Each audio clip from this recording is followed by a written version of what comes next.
Aujourd'hui, on va plonger dans une histoire fascinante et pleine d'enseignements tirés du Coran, une histoire qui nous parle de richesse, d'orgueil et d'un châtiment spectaculaire. C'est l'histoire de Qarûn, aussi connu sous le nom de Corée dans la tradition biblique.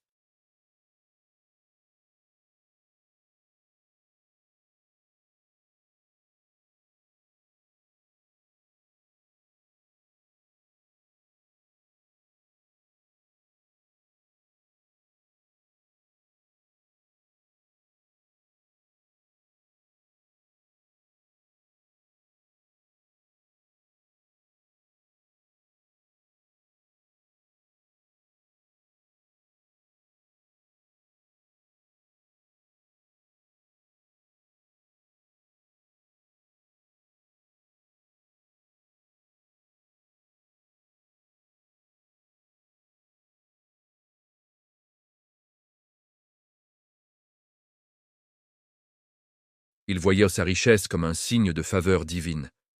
Ah, si seulement on avait ce que Qarûn possède, quelle chance incroyable, se disait-il. C'est une réaction humaine, n'est-ce pas? On voit le succès matériel et on l'envie, on le désire. Mais Allah, dans sa sagesse, allait leur montrer, ainsi qu'à nous, une leçon inoubliable. Le problème de Qarûn n'était pas sa richesse en soi. L'islam n'interdit pas d'être riche. Le problème, c'était ce que cette richesse avait fait de lui. Elle l'avait rendu arrogant, orgueilleux, et il avait oublié d'où venait cette faveur.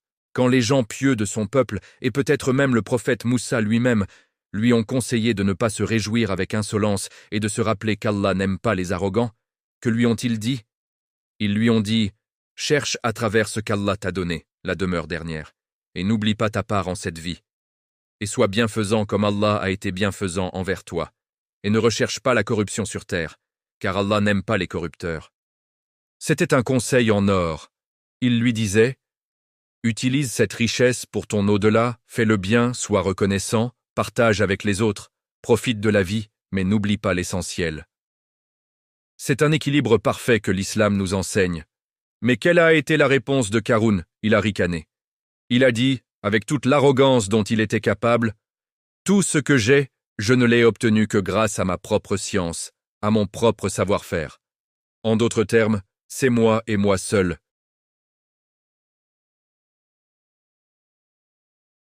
Subhanallah.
Pour lui, c'était son argent, et personne n'avait le droit d'y toucher.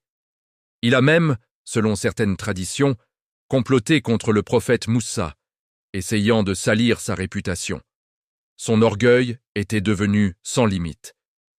Il se sentait intouchable, invincible. Sa richesse était sa forteresse, croyait-il.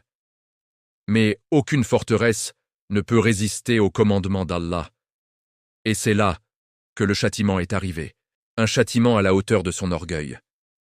Ce n'était pas une maladie, ni une perte progressive de ses biens, c'était soudain, total et terrifiant.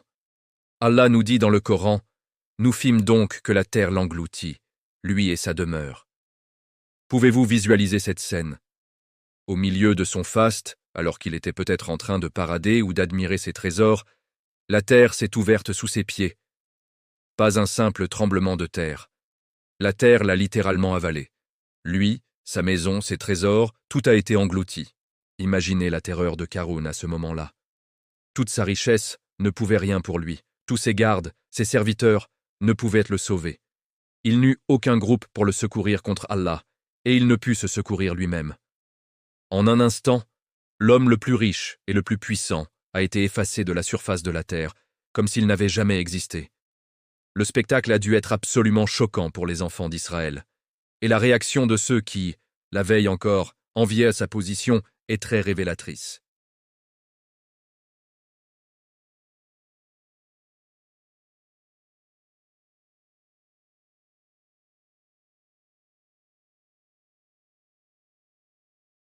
Ah, il est vrai que les mécréants ne réussissent pas. La leçon a été immédiate et puissante. Ils ont compris. Ils ont compris que la richesse n'est pas un signe d'approbation divine. Allah donne à qui il veut et retient de qui il veut, et ce n'est pas une mesure de la valeur d'une personne à ses yeux. Ils ont compris que la vraie réussite, le vrai succès, le falah, ne se trouve que dans la foi et l'obéissance à Allah.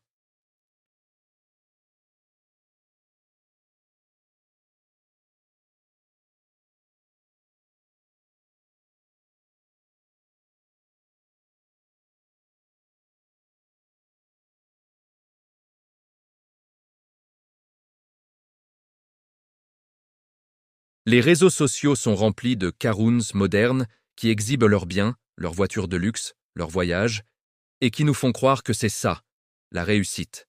Et comme le peuple de Moussa, nous pouvons tomber dans le piège de l'envie et du désir de cette vie matérielle.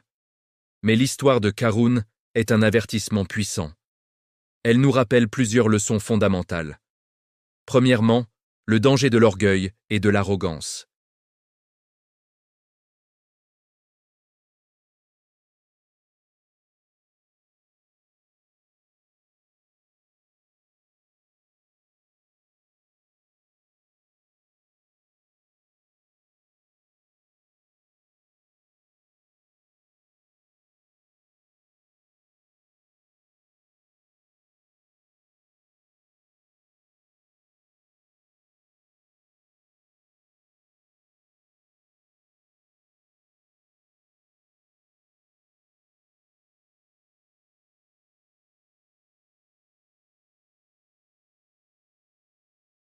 Karoun a échoué au test de la gratitude. Il a été ingrat.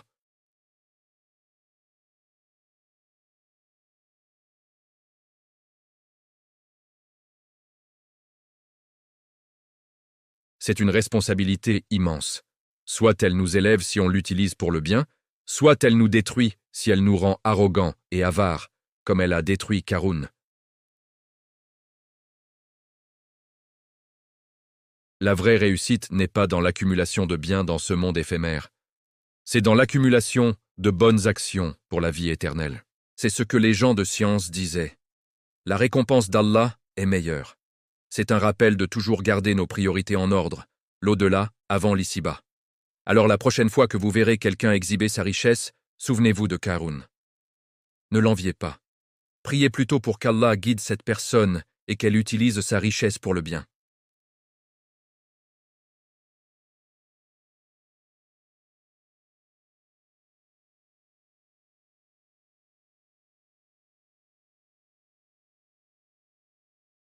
Car à la fin, comme Karoun l'a appris de la manière la plus dure, la seule chose qui compte, c'est notre relation avec notre Créateur. J'espère que cette histoire vous aura fait réfléchir. N'hésitez pas à partager vos pensées dans les commentaires. Qu'Allah nous protège de l'arrogance de Karoun et nous compte parmi ses serviteurs reconnaissants.